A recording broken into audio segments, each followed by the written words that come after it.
Hi everyone, welcome to Natixis, welcome to the Research CIB from Natixis. We are very happy to welcome you to this traditional event now regarding our outlook, this time for 2025. Many things to discuss today. We will be doing 5 roundtables during this session of roughly 1 hour and 15 minutes if we are on time, with different topics. Obviously, we need to start talking about the US elections. That will be a game changer probably, and we talk extensively of that, of what could be the consequences for different markets and different economies. So we will start with that. We'll talk about central banks. We talk about Europe between a rock and a hard place. We're talking about as well probably emerging, which is going to be very impacted by the new political landscape, and probably the trade war is going to be impacting. And we thought it was really interesting as well to talk about energy transition. Nobody is talking about energy transition anymore, not in the political debate in Europe, at least in France lately, not definitely during the US presidential election, but still the underlying move toward electrification of the world is accelerating big time. So we need to see where we stand on that, because that still will be a mega trend, a big wave we want to keep surfing going in 2025. So first thing first, just to give you a bit of a broader view of our scenario, probably 2024, as expected, in a way, was the year of election, and 70 countries were having election. 2 billion people on the planet were voting, or at least pretending to be voting sometime. But we had a lot of elections. That was the first, I think, big thing of last year. And we had election in India, very important, in Taiwan, in France, surprisingly, in the US, in UK. We had all this election last year. The second big thing was probably the pivot of central banks, the materialization of this decline of rates in central banks, because we, as expected in our scenario, at least the inflation is now back to normal, almost normal, and we are 2% in Europe, 2.4 in the US, something around that. So we are very close to back to normal, and that is a good trigger for central bank for this normalizing of monetary policies that happened last year. So that was 2024. 2025, in our view, is probably the year of divergence. I think lots of things are going to be very different from one side to the Atlantic to the other, between Europe and the US, between US and LATAM, between US and China. Probably many things are going to be a little bit different regarding macro picture, regarding central bank reaction, regarding probably the dynamic of investment. We can see that most of the markets will be probably a little bit diverging. I think divergence for me is a key word for next year. Another key feature of 2025, I think, is that's going to be the end for most of the major central banks of the world. That will be the landing zone for central banks. So where do we stop? That will be one of our discussion panels that we are going to have with you today. What is the landing zone, the ending point for central bank? Probably close to this new neutral rate. We are going to reach that for the ECB, to reach that for the Fed, obviously, in 2025. So it's going to be something very interesting to see how it's going to play out. And then, obviously, what Trump is going to deliver. So we are going to discuss that in a short while. But again, I think this situation is very different in 2025 compared to 26, because mandate for Trump is much clearer. He has a very strong mandate. He has almost all powers between the Congress, the Supreme Court, and the popular vote. So he has a clear mandate. And like he said, well, promises made, promises, they have to be kept. So probably, and we look at the administration, a lot more is going to be done by the Trump administration 2.0 compared to 2016. So even if he does half of what he said, he has said a lot. So I think it's going to be engaging for the world economy. So talking of which, very quickly, our scenario, in terms of macro picture, this is still a good scenario, because we have this normalization of GDP growth from the US from 2.7 to close to 3% this year to 2%. China will be around 4.5 next year. Maybe they'll have to react a bit more to the US tariff war with additional. We will discuss that with our economists. But China should be around 4.5 in our view next year. So the 2 biggest engines of growth are doing okay. If you add the third biggest engine of growth worldwide, which is Europe, probably you will see a little improvement in our view from Europe GDP growth number from 0.8 to 1.3 because you see less inflation, less restrictive monetary policy. So this is going to help out the real estate market, the investment, and more than anything else, the consumption. Think of Germany, for instance, or France, where saving rates in 2024 remain super, super high. So in our view, the three biggest engines of growth are going to do okay next year.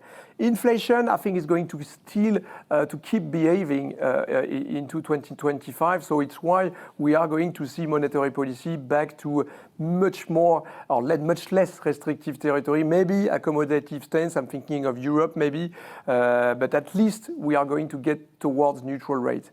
So all that together, again, the macro picture is quite okay. It's why we are saying between normalization, because it's back to normal, and geopolitical risk, because that is still very much depending of what's going to be happening to the world GDP, the world trade and the world GDP, and that is what we are going to discuss now with the first panel on the US. But before that, you still have the ability to use the Q&A. We are going to try to answer some of your questions at the end of this panel.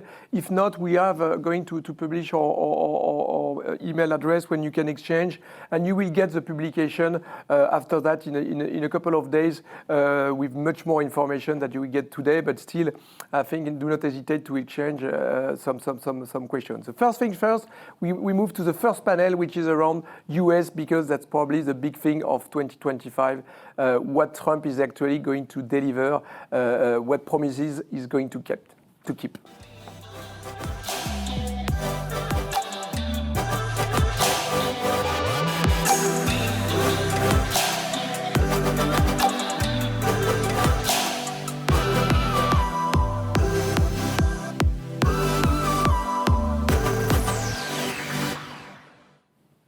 So let's start with the core of this session on the US election. I'm very pleased to welcome Jonathan Pigel, our US economist coming from New York, and to share views on what's going on, and more importantly, what we expect from the Trump administration. So maybe the first question for you, Jonathan, is what are the most important policy decisions we can expect from Trump? Well, from promises to reality. What is going to actually deliver? I mean, I think first and foremost for Trump, it's immigration. He has pledged the largest, mass deportation program in American history, and I think first and foremost, even when you look at how he talked about trade in his announcements yesterday, it was centered around immigration. It was centered around, unauthorized immigrants and making sure to prevent further illegal immigration. Second, it's certainly trade. He has had a very long-standing view that the U.S. has been getting the short end of the stick in a lot of these trade agreements, and he will use, tariffs as a weapon, as a bargaining tool to hopefully get what he wants. And then third, it's this broader sense of deregulation and fiscal policy.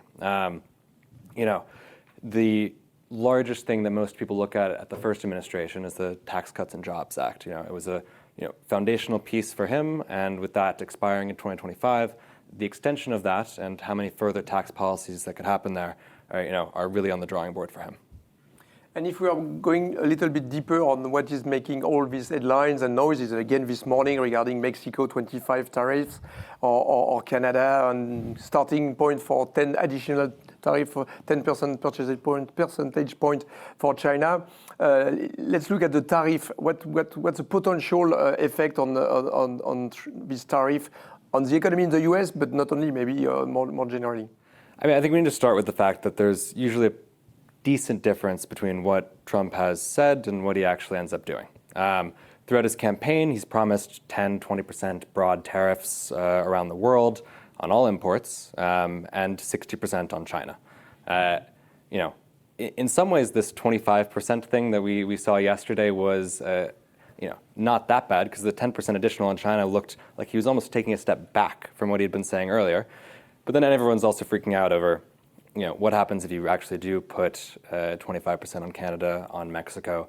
Are free trade agreements really free trade agreements under Trump?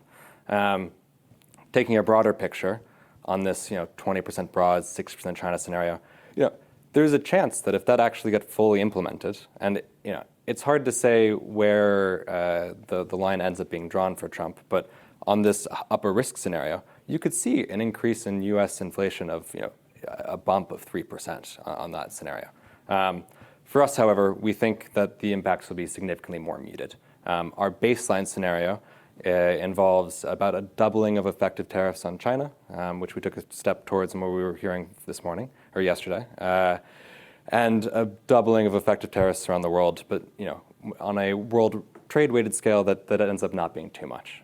So we've increased our core inflation forecasts to up 15 basis points in 2025 to 2.4%, and to up 30 basis points in 2026 to 2.4%. And we look at that as a more muted policy that we might see. I mean, granted, the impacts on growth in the future could be quite considerable as well.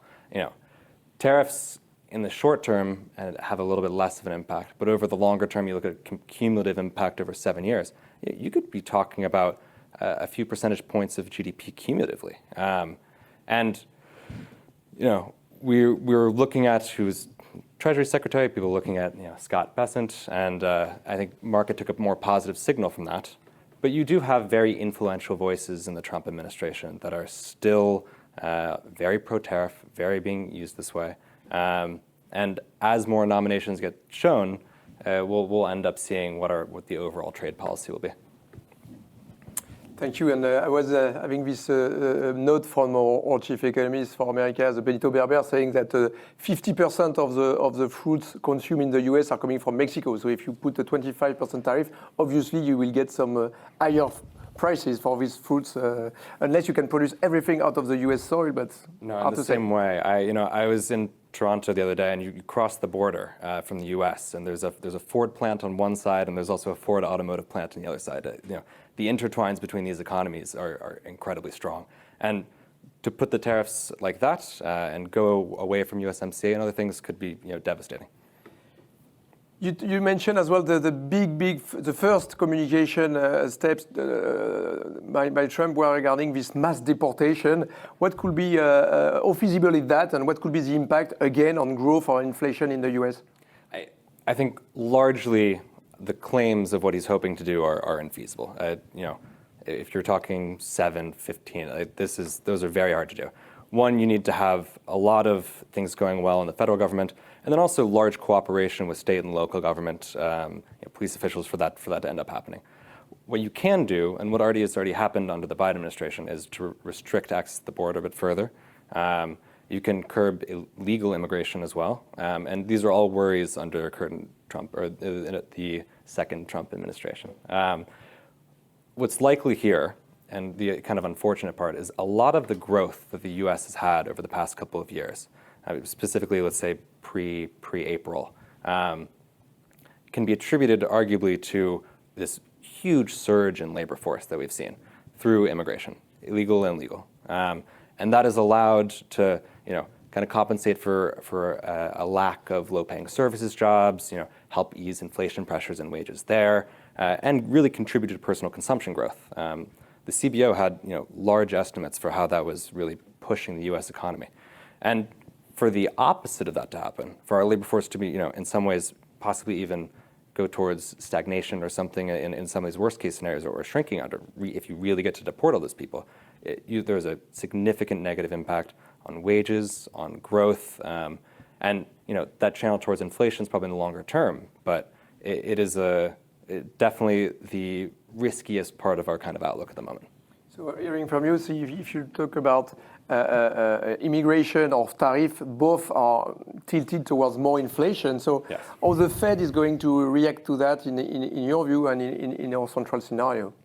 So for us, it's a combo deal here, because independent of the Trump policies, we've had a few inflation prints that are running a bit hot. We have mixed signals coming out of the labor market. And the Fed's already independent of Fed in this position now where, did we do the right thing cutting 50? Maybe we shouldn't have. How do we go look at December? We're continuing to look at this evolution of data. And December's, while we do think they will continue to cut, and that's where it leans, it is up in the air if you have a much higher NFP print, if you continue to have high inflation right before there. And the worry is, when do you get into this wait-and-see approach? And I think with Trump risks on the scenario, with that on the horizon, Powell's and the committee's general assessment will be, you kind of have to play wait and see. They've already run these scenarios back in 2018, 2019. You can see in the transcripts that these were things that they were talking about. They know that these things have inflationary impacts. They know that they have negative growth impacts. But as it comes through and as these tariffs actually get implemented, is where they're going to continue to put that into the policy. So for us, we've made our policy path more incremental.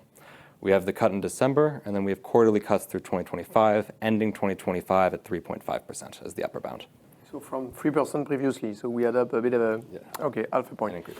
And obviously this is, well, we're talking about the US, but if we look at what the IMF is saying, for example, is that it's going to cut world GDP growth by 0.8 next year, 1.3% in 2026.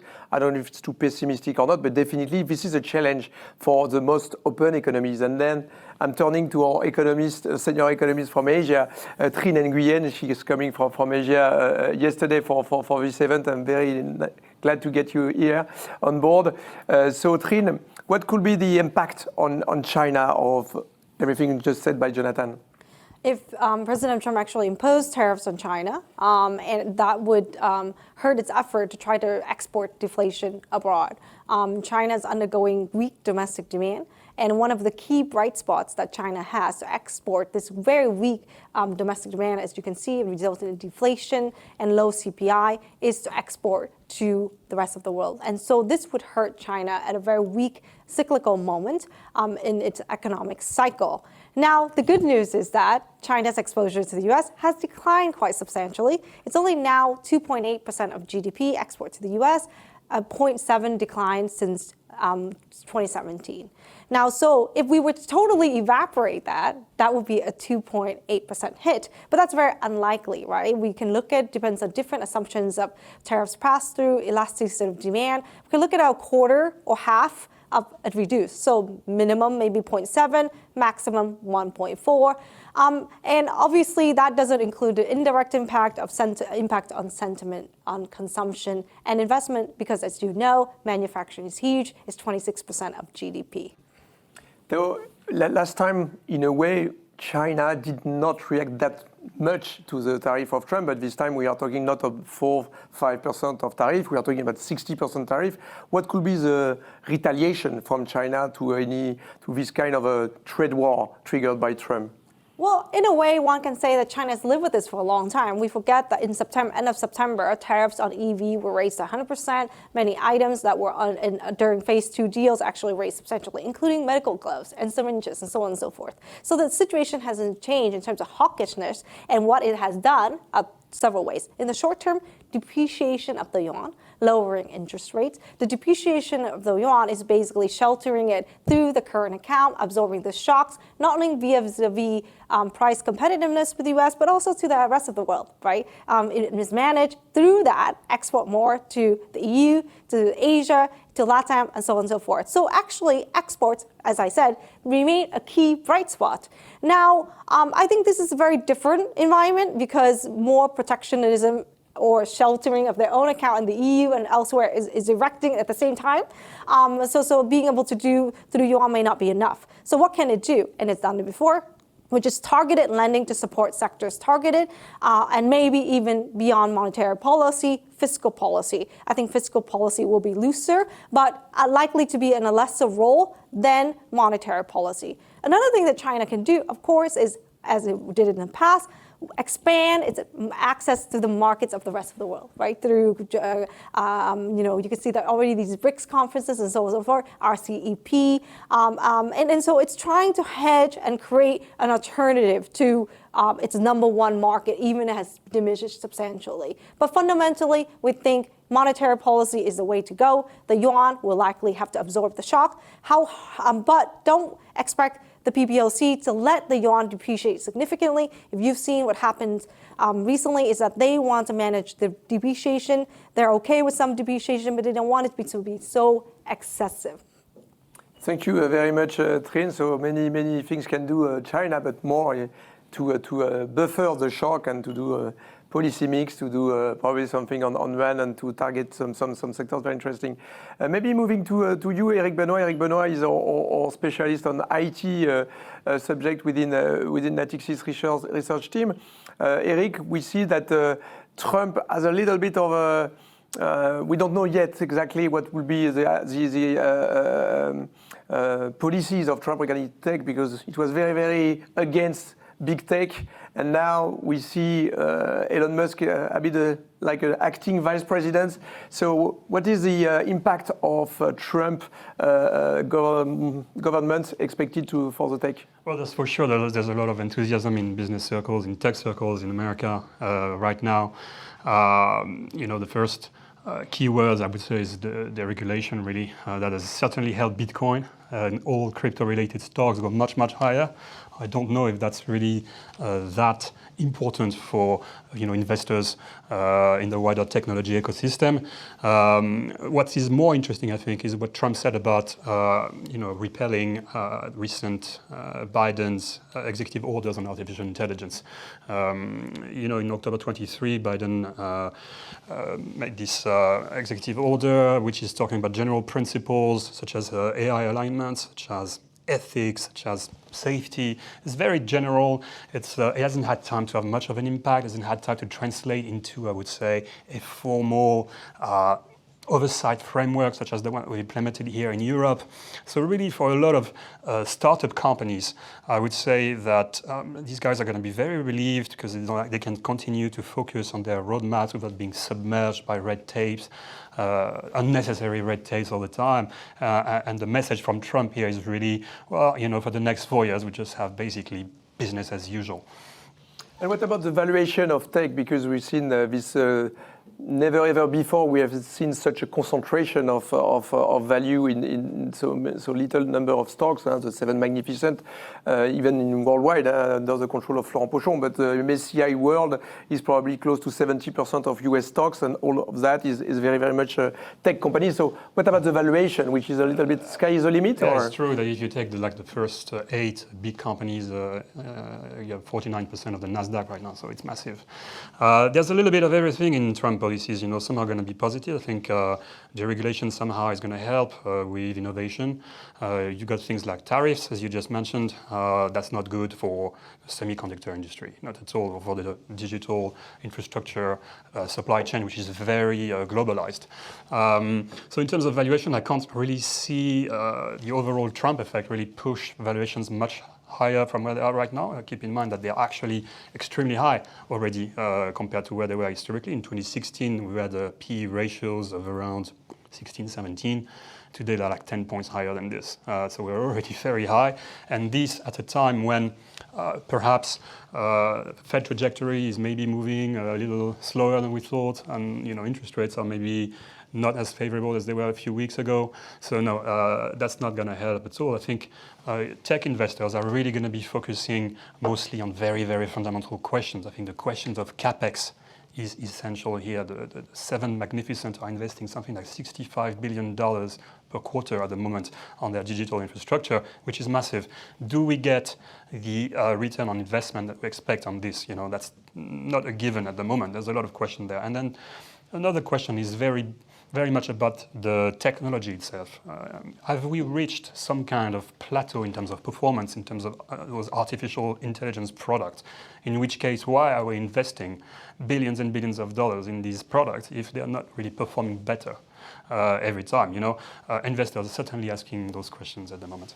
Thank you, Eric. Like you said, it's when you look at the PE, it's quite eye-popping. And if Trump, in 2016, the needle of Trump administration, Trump at least, was the S&P market. So when we look at that, and I'm turning to Florent Pochon, our senior asset allocation guy, to look at what could be the sectors, the winners and losers on that. When we look at the S&P today, we are heading towards the 30% per total return this year, which is triple the annual average already. So Trump is is arriving at a very high level? Or are you still positive on stocks in the US? Well, we were already positive and we were already risk-on before the US election. I think we remain pretty much risk-on. Now, obviously, I think that with the Trump administration coming, the markets will probably be hesitating between several scenarios: soft landing, no landing, probably acceleration of growth, and also probably as we move forward stagflation.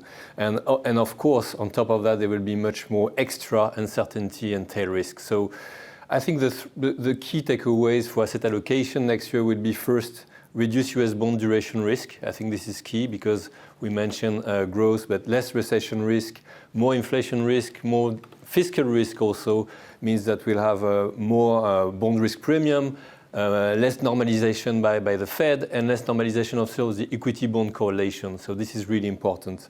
The second key view is, again, I think despite the high valuations, and maybe we come back to that, we still favor US equities. They are still the strongest momentum, the strongest fundamentals, no matter what we say in terms of margin and EPS generation capacity. So we have a high target for SPX at 6,600 for next year, higher, and so a stronger growth than the SX5E, which will be about 5,000. And one of the key trade, also in line with Eric, I think that the magnificent dominance will probably shrink a bit, and I think that playing the big cap value trade, for instance, being long SPW versus SPX is a good trade. I'm not that sure that the small cap trade on Russell 2000 will be other than tactical. I think I will be more cautious on that. And third element for asset allocation is diversification. We talked about extra risk, extra uncertainty on policy. It's very difficult to forecast, but it's better to prepare for that. One way to do that could be to look at cyclical commodities that could be an edge toward more inflations or even stagflationary.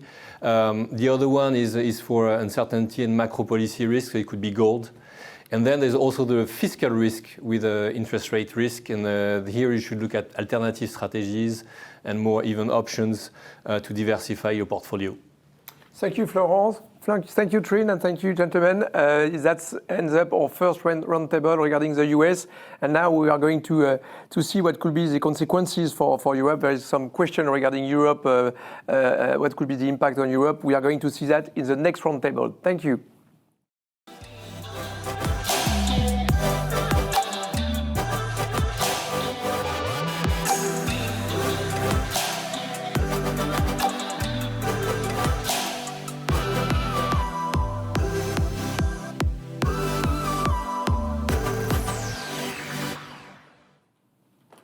Well, between deregulation, tariff, maybe China trying to export out its problems, not to the US anymore, but to Europe.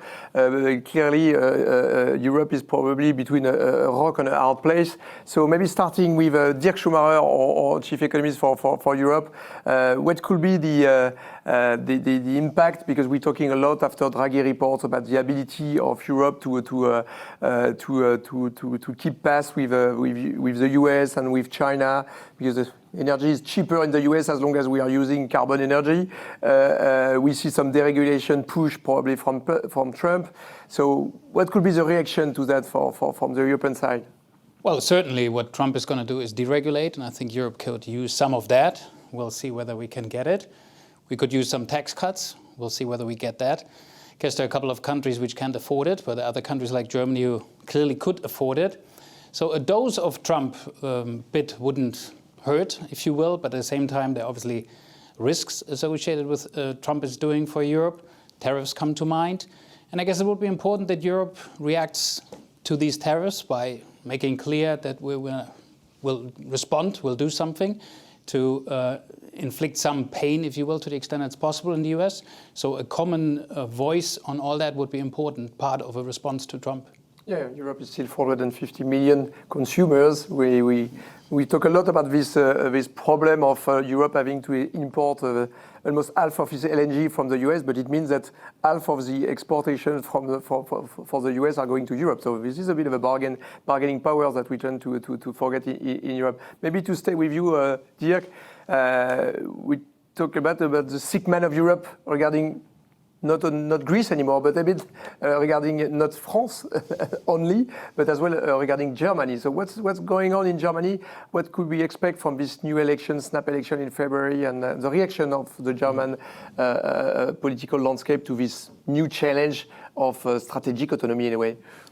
Sure. I mean, I'm afraid to say Germany is indeed the sick man of Europe. There's no denying it. It's not that the country is in a recession, though obviously the risk is there that this might happen depending on what Trump will do and what happens with China. But it's clear that a lot of stuff that should have happened in the past hasn't happened.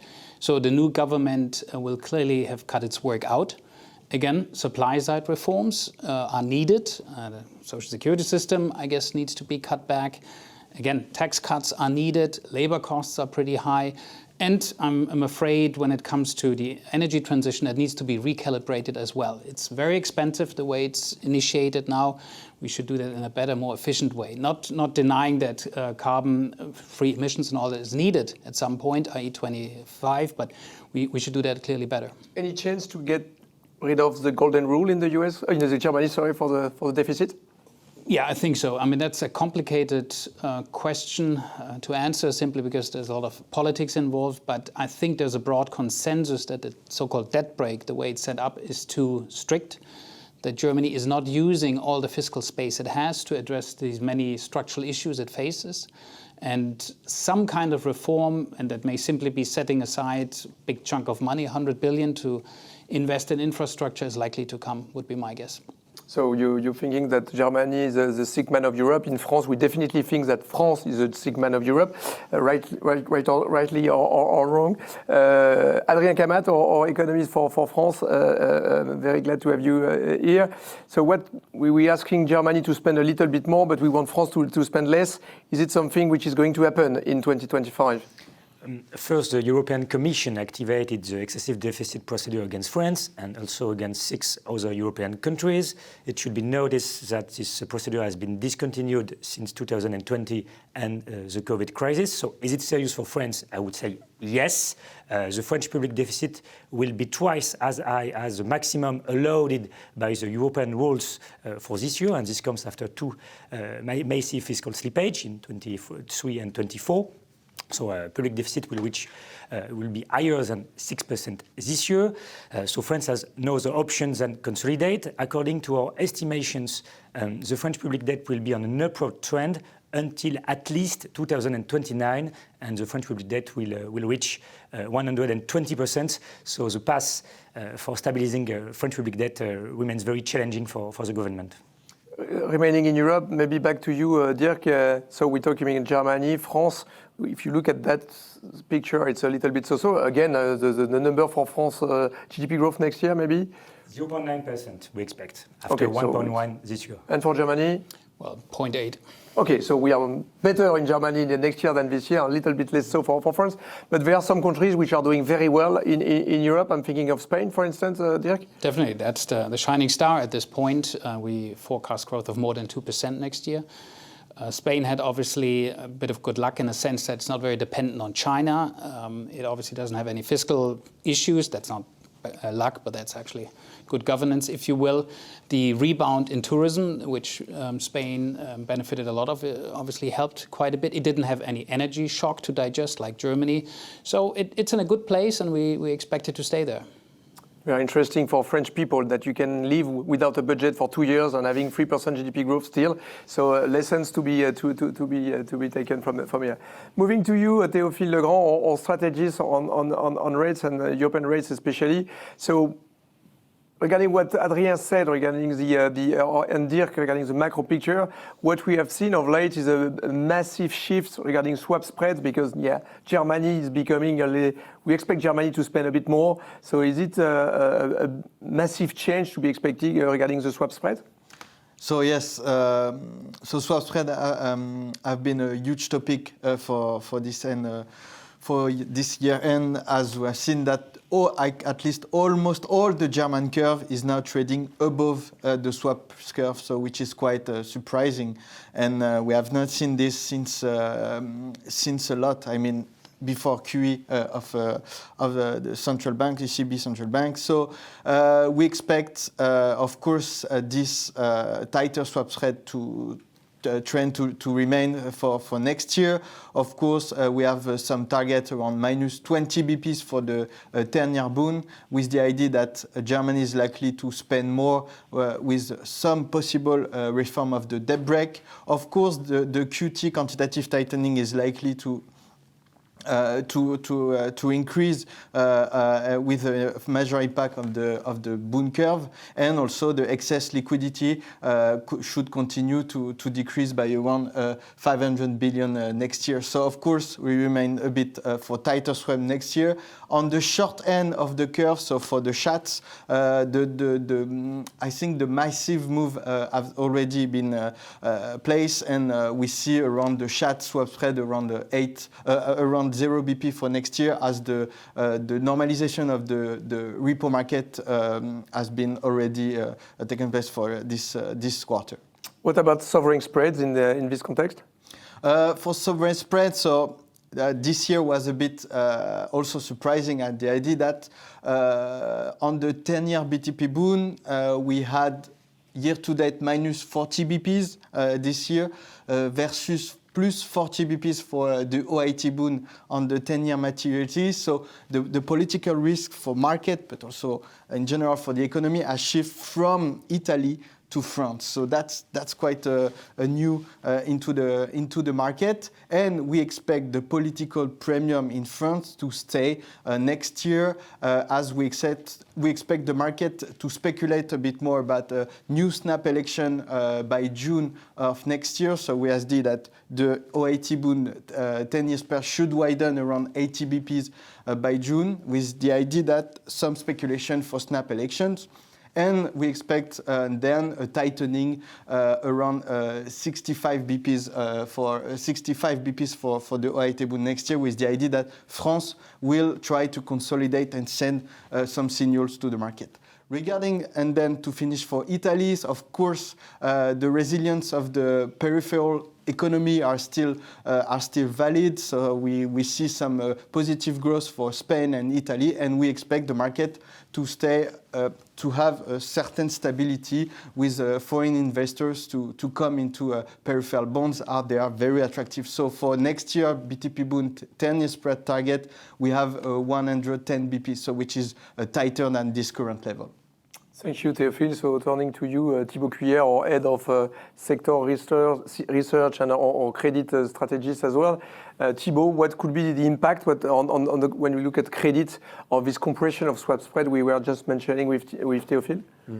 Well, indeed, since the introduction of the euro actually in financial markets in 1999, the euro swap curve has become actually the benchmark for credit spread as a comparison between the various credit instruments. So after the huge compression we have seen in swap spreads that was mentioned by Théophile, this has actually reshuffled the cards in looking at the valuation of credit, because when you look today at credit spreads over the last 20 years, if you look at the valuation versus swap, they appear pretty cheap at the 67th percentile, more or less.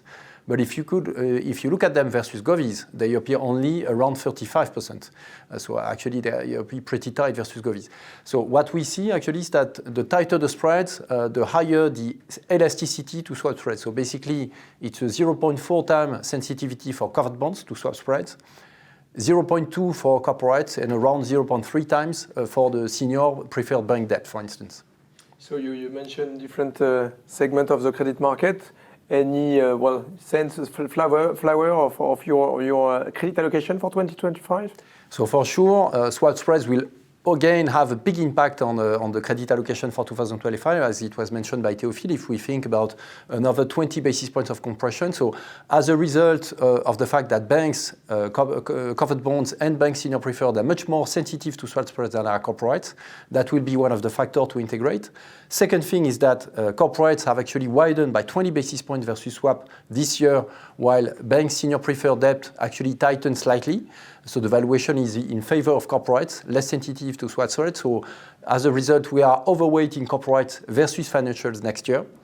And the second thing is that when we look at the high betas, we actually believe that hybrids, corporate hybrids, but also AT1s from the bank the bank segment will actually do well. They are insensitive to swap spreads, basically, and they have enough valuations, particularly the multiple versus CDS for hybrids is trading pretty cheap at 4.6 times. So we do believe that there is around 20 basis points of potential for tightening versus swaps for both hybrid debt and AT1. Thank you, Thibaut. Thank you, gentlemen. We end up here this roundtable, and we remain on markets with central banks and more market analysis on that. Thank you very much, gentlemen.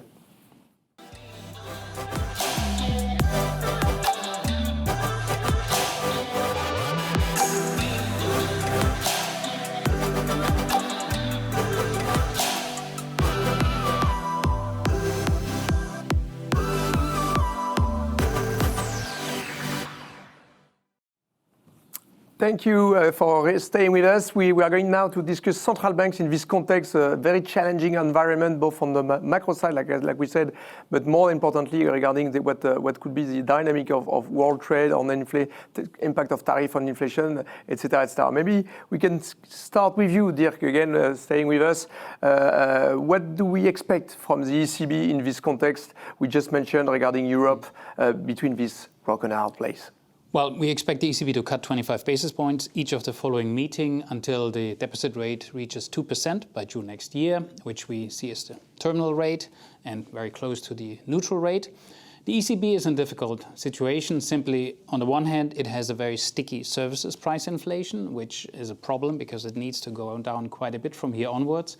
On the other hand, it obviously has a growth outlook that is challenged, to put it mildly.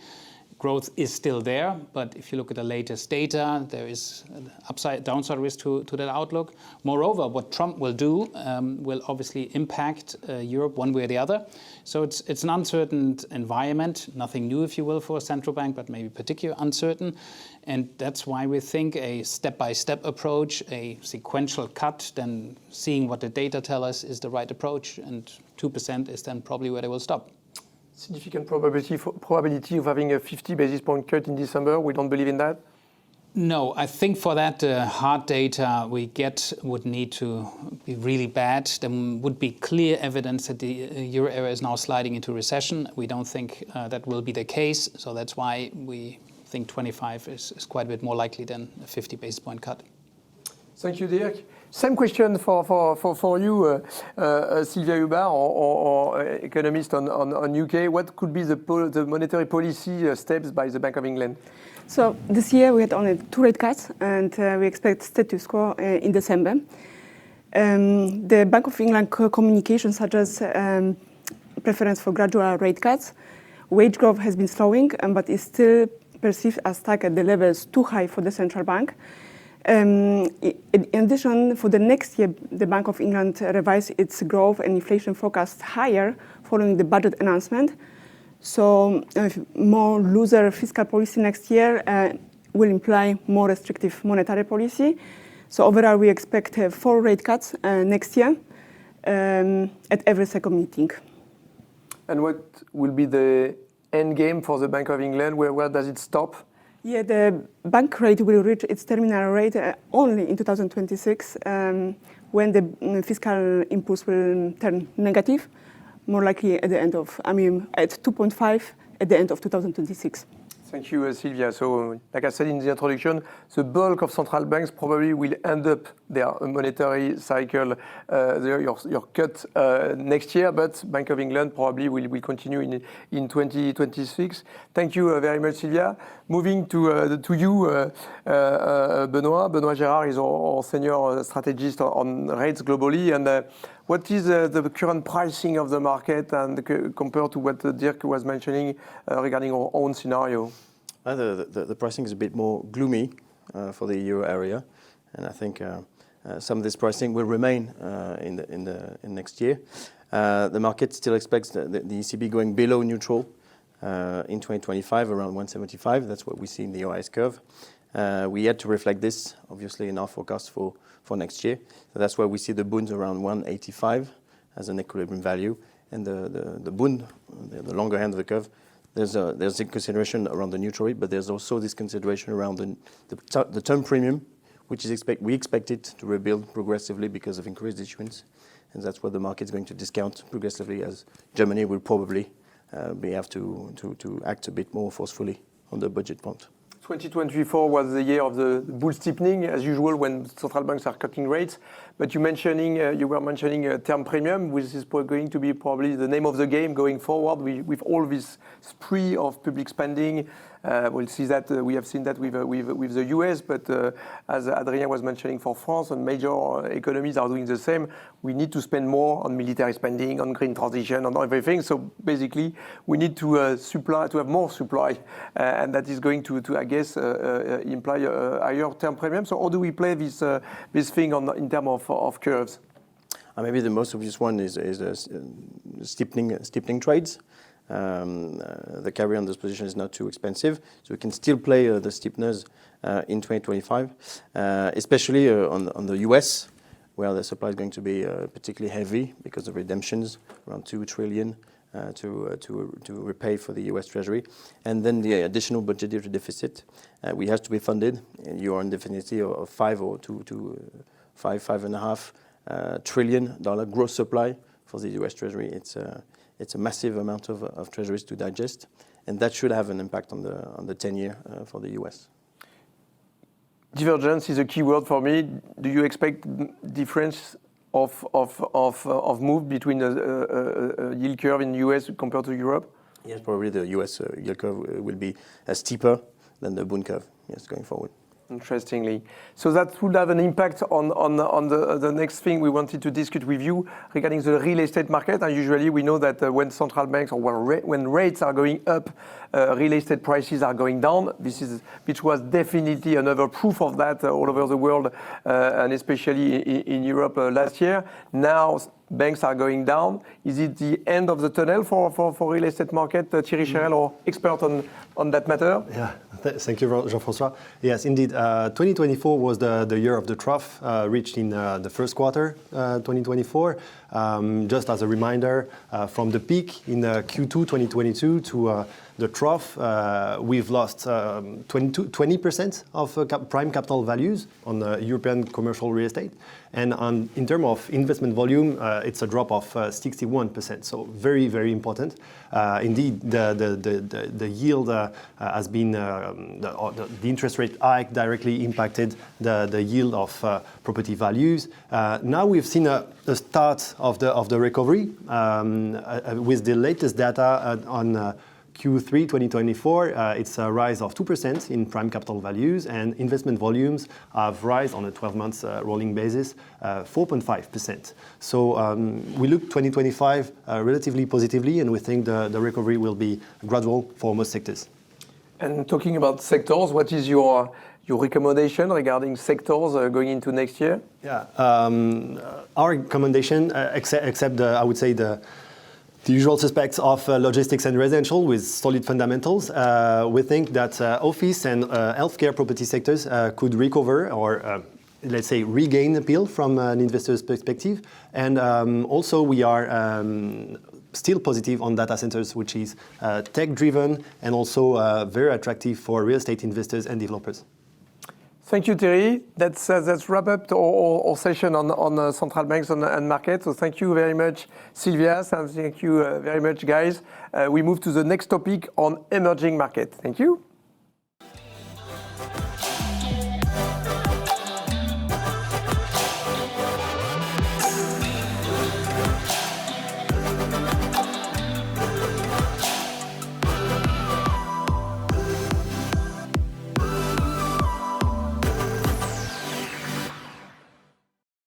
Welcome back to this new roundtable on emerging.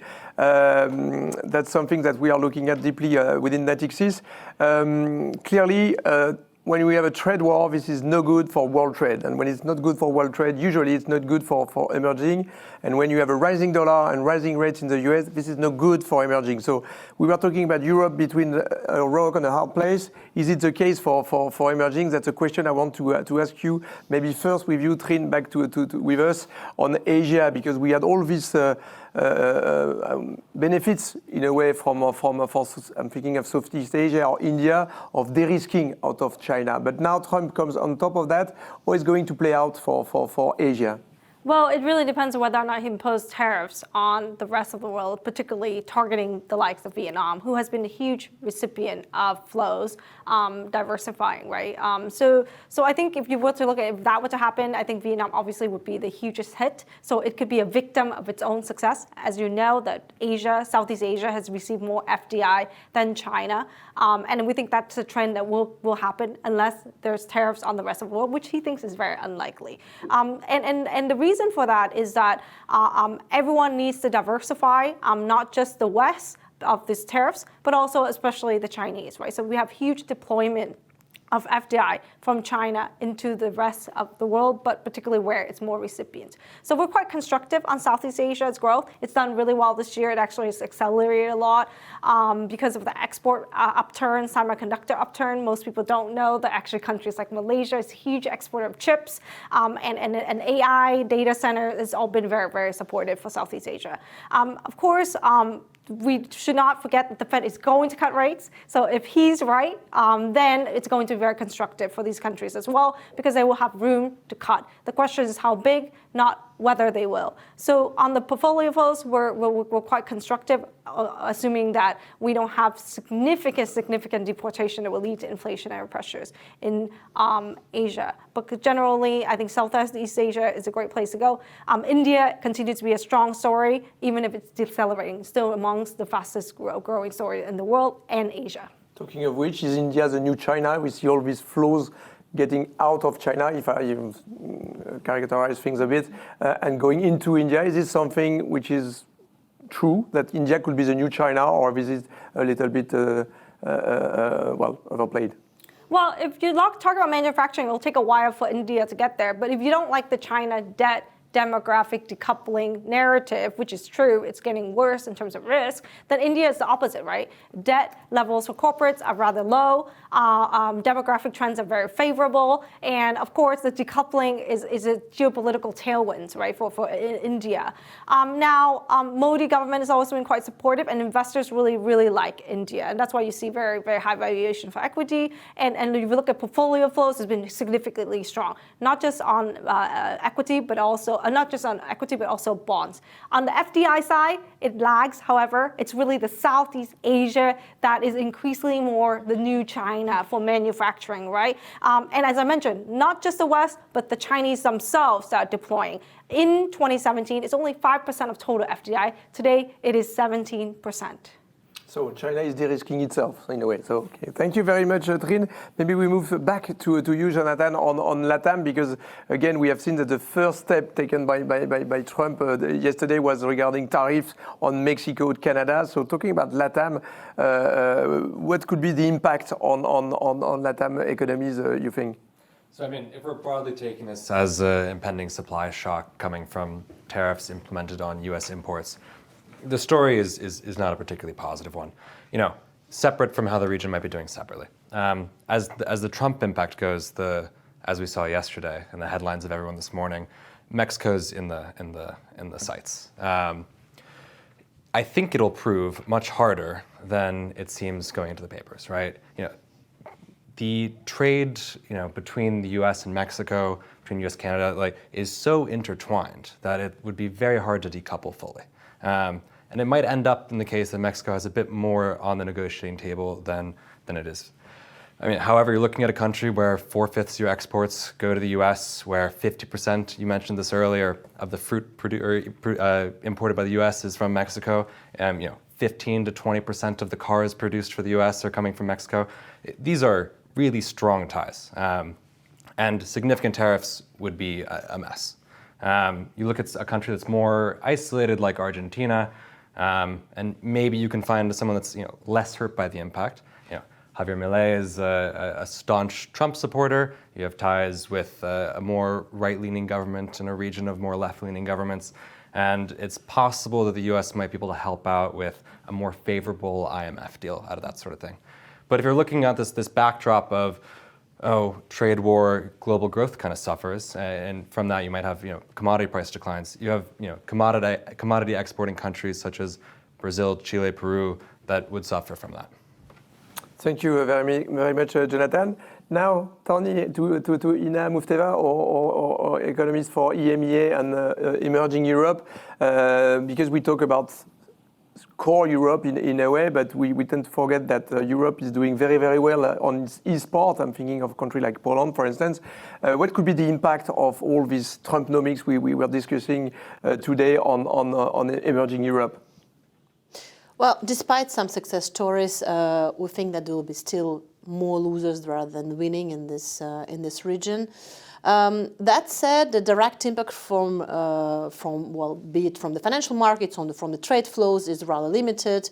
The share of the United States in the total exports of the Central Europe, for example, are just about 2 or 3%. On the contrary, if you look at Euro area, it represents around 60% of the total export of countries like Poland, Czech Republic, or Hungary.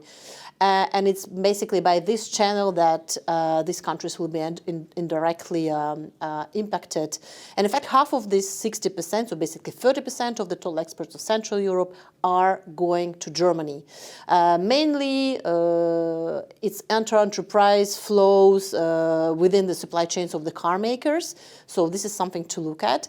Basically, the weakness of the Germany has already been seen in the figures of the Central European countries. Another aspect that we shouldn't forget about is the political and geopolitical aspect. On the political side, the victory of Trump actually boosted all kinds of far-right, Euro-skeptical and populist movements. We saw it in the regional election in Czech Republic, even ahead of the US elections. We saw it last Sunday at the Romanian presidential elections. Quite an expected result. And on the geopolitical side, there's still war in Ukraine. Well, we don't know how Trump is going to end the war as fast as he pretends to want to do, but we've already seen quite a significant increase in the defense budgets of the neighboring countries. Poland decided to double its budget to unprecedented level of almost 5% of GDP, which is the highest for the NATO countries in Europe. Romania increased it by 30% this year, so well, there are actually some risks on that side too.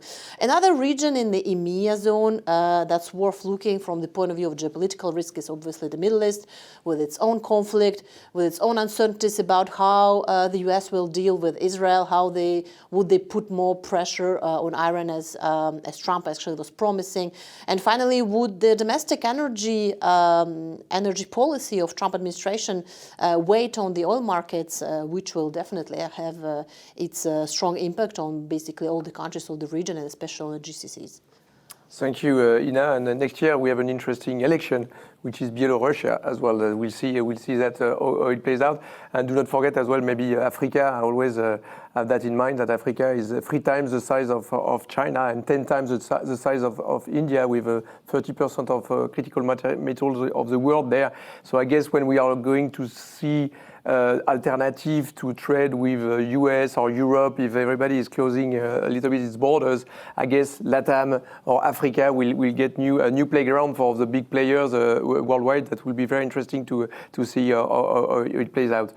Thank you very much, Trine. Thank you very much, Ina. We end up the session with you, Nordine, on FX, because that's a big important factor as well to look at. We don't know exactly what Trump wants to do regarding the dollar, and G.D. Vance and the Secretary of Treasury are saying different things. Is it king dollar? Yeah, clearly since September, since the polls are quite positive for Trump, the dollar is increasing quite a lot, and it's due to the fact that the market is pricing stronger growth, even if we don't expect this. It's pricing also higher inflation. So we had a big depricing of the Fed policy, Fed rate cut, and as a result, yes, the dollar is increasing against most currencies. And now the question is to know what is already priced and what's going to happen now. We think many bad news are quite priced, and we need to now to see what's going to happen. we have seen this morning that Trump called about increase trade tariff on China and Mexico and Canada, but we don't know if it's going to carry on. It's maybe only the beginning, particularly against China. He said that he still could continue to increase towards 60% on certain products, but yes, the pressure on some emerging currencies will continue, and particularly on China. There is still the risk to see 7.40 for 7.50 in the future, in the first quarter, when we will talk a lot more about the trade tariff in detail. So, and for other currencies, it's more or less the same. So Asian countries depending quite a lot on China growth will probably suffer, and of course Europe. We didn't talk about Europe, but there's still a risk, given that Europe has a big deficit with a big surplus against the US. And 50 billion almost, yes. Yeah, so it's quite a lot, and yes, Germany is under pressure as a result, and we will see what's going to happen. But already we can see that the euro is also falling down. But it's not only due to the trade war, but the risk of a higher trade tariff is already waiting on the currency. Our target for euro end of next year? So end of next year, we still expect, in the short term, we expect the euro to be still under pressure, to fall down. Maybe I don't think a parity could be a possibility, but we can test 102. But next year, we still expect 108, something like this, at the end of next year. And we mentioned the Mexican peso, which was hammered a little bit after the Trump announcent. Let's call it so. Any target for that? We were supposing to expect 20, 26, but in the short term we could see even 21, given that yes, with all the news on the news flow, it could be quite negative in the short term at least. Thank you, Nordine. So thank you, everyone. We end this session on emerging there. And we move to the next and last session on energy transition. Thank you.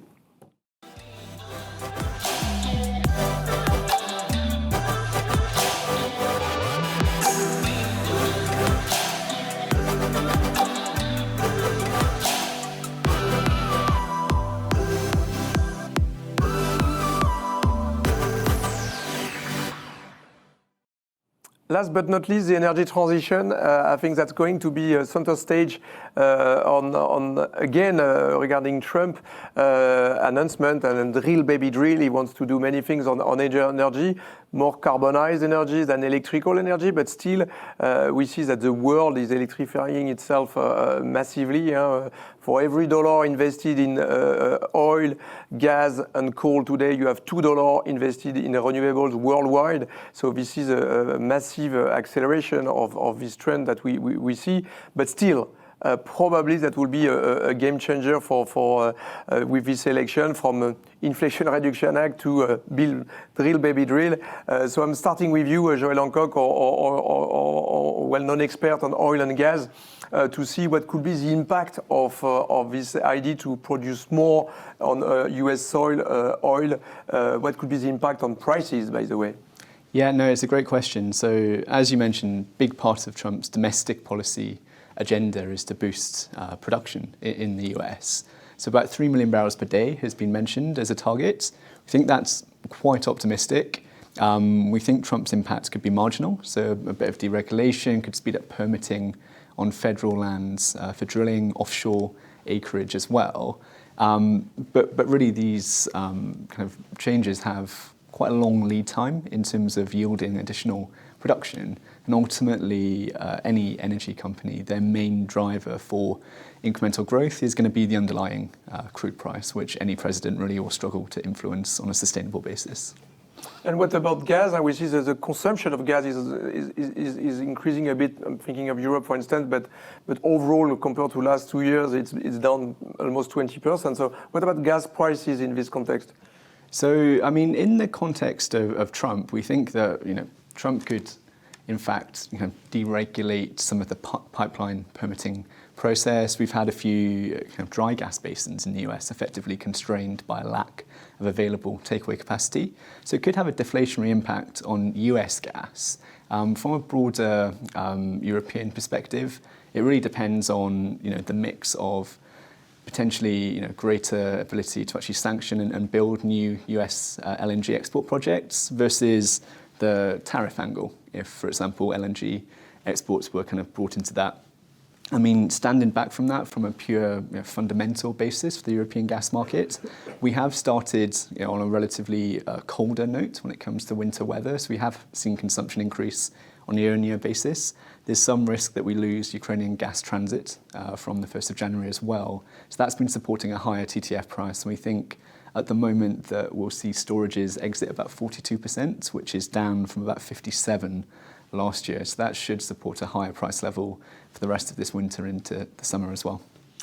Can we say that it's fair to say that 2025 is a bit of a transition year from gas, because we are going to see in 2026 massive amount of new gas capacities getting into the market. So again, we are going to see if we are still in a warming environment, which I'm afraid to say so will probably be the case. 2024 is going to be the warmest year ever for the planet. So 2026, lots of gas is coming to the market. Where is going to be the demand? How do you see that playing out for the gas prices going a bit further down the road? Yeah, exactly.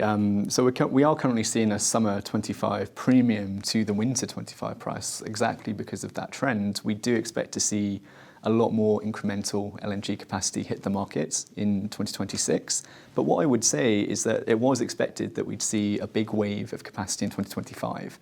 And we've seen project delays. And so in our base case, assuming that the terminals that we're tracking do currently operate and come to market on the schedule that we're currently forecasting, we should see lower pricing. We should see global gas having to price into India, Bangladesh, emerging markets that can't pay as much. And that would see a lower price level. So 2025 could be the last year of this elevated global gas pricing regime. Interesting. So just to wrap it up, what are our forecasts for oil and gas end of next year? So Brent, we see a lower range, so $73 per barrel on an average for 2025. TTF, we see this winter averaging 44, the summer 38, an average of around 41 euros per megawatt hour. Thank you, Joël. So maybe moving to Bernard, our great specialist on metals of the energy transition, but not only a very great specialist of gold. So Bernard, again, still staying in this kind of a trade war, which is probably one of the key words of 2025 as well. Is it possible for Europe, again, to get a little bit more autonomy, strategic autonomy? Can we get rid of China dependence in that environment?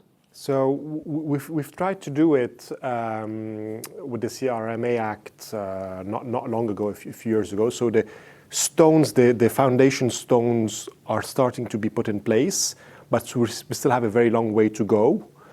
So for the next few years, as in for the next 5 years, I would say it will be extremely hard to get rid of our dependency on China.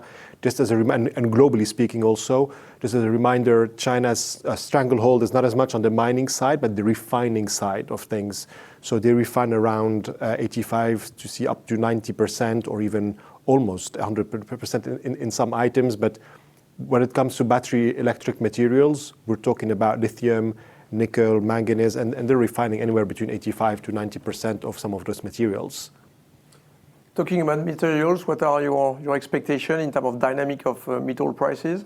So for next year, we think the lower rates environment should be positive, generally speaking, for metals. If we get a Chinese stimulus, that'll be obviously even more supportive. In addition to that, I think from the supply side of things, we've got some constraints relating to the supply side of copper. So generally speaking, for copper, that should be also positive. And the base metals complex in general should have prices should be higher than what we're currently seeing today. Thank you very much, Bernard, which is a good transition to electrical vehicles with our specialist, Valentin Maury. We have heard many things on the US. I just had this quote from Trump, which was at first very strong opponent to electrical vehicles. I quote, "A transition to hell that will destroy our beautiful way of life." So now we see that Elon Musk is a little bit of an acting vice president in Trump administration. So what is the dynamic to be expected for electrical vehicles in the US and maybe more globally? Yeah, so in the US, we expect the arrival of Donald Trump as a negative, or at least it can create a cap on the penetration of full electric vehicles. But as you mentioned, he's not fully opposed to electric vehicles. He is opposed to full electric vehicles. So basically, the position of Elon Musk as a co-pilot is also a way for him to push also the next step for Tesla, which would be more on the autonomous vehicle side. Basically that's the point for the US. In China, we expect the country to continue to lead the EV transition with full electric vehicles plus plug-in hybrid expected to reach about 50% of the new registration next year. We expect the pricing environment to remain very tight because the competition there is extremely tough, as the market is really crowded and still very crowded. In Europe, we rather think that the European Commission will stick to its current framework, i.e. 2025 CO2 emission target will be lowered by 15%.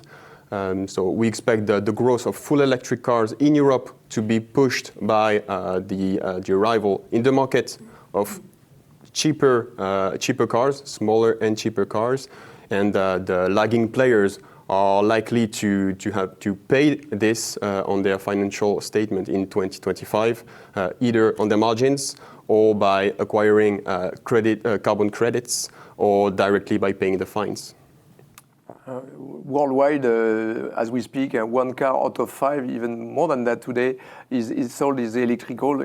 Like you said, plug-in or fully electrical. So the dynamic is very much at play, probably all over the world. I'm thinking of countries like Bangladesh forbidding thermal cars. So we see things everywhere moving fast. Which leads me to the last question for you, Patricia. Patricia has published a paper, because that's always the question regarding energy transition. Is it inflationary, deflationary? So maybe a question for you to finish this session regarding the impact on carbon pricing on inflation, because we have seen with COP29 we are moving. That's one thing which is moving positively in this challenging environment for the green transition, the carbon pricing. So what could be the impact on inflation on that? Yes, the impact of carbon pricing on inflation in the euro area has been moderate so far. If we look, the average price in the euro area was $50 per ton of CO2, and the impact on inflation was 0.2 thank you, percentage points. So the carbon pricing will continue rising, and the impact on inflation is expected to continue rising, but we think that will remain moderate. So if carbon prices reach $150 per ton of CO2, we expect an impact on inflation of 0.5 percentage points. So we don't think that carbon price will be a major issue for inflation in the euro area. And if we had to summarize, do you think the green transition in the end is inflationary or deflationary? Because there's nothing cheaper than sun and wind and maybe garbage. But do you think in the end it's inflationary, deflationary? Well, the International Energy Agency shows that solar energy will be dominant in the next decades. And there are two reasons for it. One is the decrease in cost of this technology, including the storage cost. And the second is the increase in installed capacity. In the euro area, we observed that the part of the electricity produced from renewable energy is increasing. In 2022, it accounted 40% of gross electricity consumption. And solar energy was the energy that grew the most. So if we continue in this trend and the cost of these energies is less expensive than other sources, we don't think there's a risk of inflation from this angle. Thank you, Patricia. We have one question from the audience for you, Valentin. I'm going to take it now, regarding the ability of European industry core to be to compete with China industrial push, which is going to use Europe as a new recipe for exportation, especially for electrical vehicles. Yeah, basically, currently the European players are still lagging the Chinese competition, and that's why we are seeing and reading currently in the headlines that Europeans are trying to negotiate with the Chinese players and Chinese government to get and to bring some IP in Europe, so that they will be able to have the IP, plus they will be able to retain the manufacturing capacities, whether it's European or Chinese players. At the end, they want, my view is that they want to stick and to keep some manufacturing inside Europe. Strikingly, this is a little bit of irony of history, because this is exactly what Chinese have been doing with European car makers in the other way around a decade ago. So we are doing, so the table is moving for sure. Thank you, Patricia. Thank you, gentlemen. This is ending up this last round table. So to summarize, and you will see our publication in the next following days. If you have some additional questions, do not hesitate to reach out, to send us an email, or to communicate with our favorite sales or analyst. What we just to summarize our view, and once again, the macro picture 2025 is still okay, if not good in a way, because US is landing toward 2%, which is probably its potential GDP growth level. Europe is going to do, on average, a bit better in 2025 than 2024. Not to say there are many challenges. We're going to see German election and what could be the push toward more public spending. We might see an election in France, maybe in Spain as well. So many things could happen in this environment, but the broad picture for Europe is to get a little bit better. We still expect China to be able to navigate toward 4.5% next year. So when you think of that, and then this is the three biggest engine of growth worldwide doing okay next year, you add up to that India, probably close to 6.5%. You add up to that Japan with lots of policy mix putting into play as well. And the rest of the world, well, we will depend on what we just discussed today about the actual effect of tariff on global trade and global GDP, actual measures by Trump on dollars, on level of rates. All these things are going to be impacting the rest and emerging world in particular. But we still believe that the central banks are going to keep cutting rates going further in 2025. Most of the year we'll be seeing some major central banks cutting rates. So this is still favorable environment for risky assets in a way. We mentioned that. But again, many challenges to be discussed next year. So we will be happy to have all this interesting and food-provoking discussion with you guys. Thank you very much for joining us today again, and talk to you soon. Bye-bye.